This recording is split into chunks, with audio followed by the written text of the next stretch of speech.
नियम और कानून के पालन जो विधायक नहीं करते उनको निर्देश करता हूं कि प्रक्रिया और नियम के तहत बोलिए।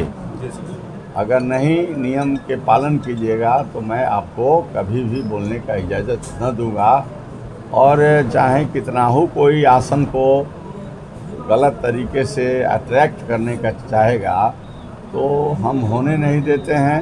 और मैं समझता हूं कि इस देश के जो भिन्न भिन्न विधानसभाओं में जो कार्यवाही चल रही है और बिहार में मेरे स्पीकरशिप में मैं समझता हूं कि एक बिल्कुल बहुत सारे लोग भी बतलाते हैं कि विधानसभा की कार्यवाही आपके संचालन में बहुत अच्छे तौर तरीके में चल रहे हैं। और बात जो अच्छे रखते हैं उनको आप समय भी देते हैं, और जो मीडिया में नाम छपवाने के लिए जो हल्ला करते हैं उन पर आप कार्रवाई भी करते हैं।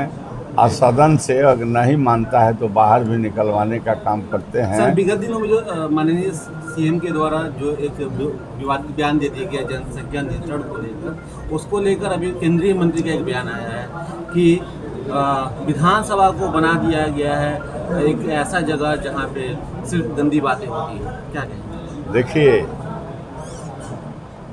आदमी जब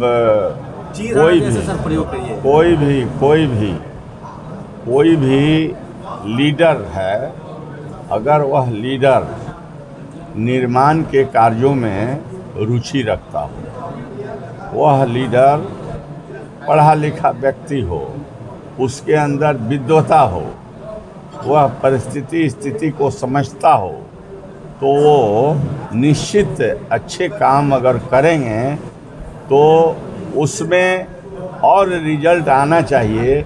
उस रिजल्ट में बाधक क्या हो सकता है उसके संबंध में कारण जरूर वो बतलाएंगे, कारण है। तो जो विधानसभा में माननीय मुख्यमंत्री जी ने जो बात आप बोल रहे हैं वो गंदा बात नहीं है। कहा जाता है कि उनके कहने का तात्पर्य क्या था उसके अर्थ निकालने की ज़रूरत है। कहीं कहीं अच्छे बात भी मतलब आगे वाला कहता है जो उसके विपरीत मिजाज के लोग होते हैं अर्थ के अनर्थ निकाल देते हैं। तो मैं समझता हूं कि एज ए स्पीकर मैं कहता हूं कि कहने वाले का नीयत गलत नहीं। उसने जो जनसंख्या नियंत्रण से संबंधित बातें कही कि अगर एजुकेशन होंगे, शिक्षा होंगे तो हम आप तमाम लोग हर चीज़ों में सतर्कता बरतेंगे और सतर्क रहेंगे तो हर काम सुचारू रूप से चलेंगे। तो उससे जो बातें जो है उसके कहने का मतलब यह है कि अगर हम बच्चे बच्चियां हम तमाम लोग पढ़े लिखे परिवार होंगे तो सही तरीके से समझेंगे, देश की आर्थिक व्यवस्था को समझेंगे, राज्य के भी आर्थिक व्यवस्था को समझेंगे, तो इससे जो है प्रजनन दर जो है कम होगा तो स्टेट और देश तरक्की के तरफ जाएगा। हम और आप मतलब कष्ट में नहीं करेंगे। तो कहने का मतलब यही है, दूसरा कोई उन्होंने बहुत अच्छा चीज़ उन्होंने कहा है, लेकिन ना समझी में लोगों ने इसको उड़ाया। इसके बावजूद भी मैं कहूँगा उस व्यक्ति का बड़प्पन जिन्होंने कहा कि मैंने तो जो बात कहा वो समझने के लिए बात कहा, लेकिन अगर आप लोगों को उस बात से कहीं तकलीफ़ हुई तो मैं माफ़ी मांगता हूँ।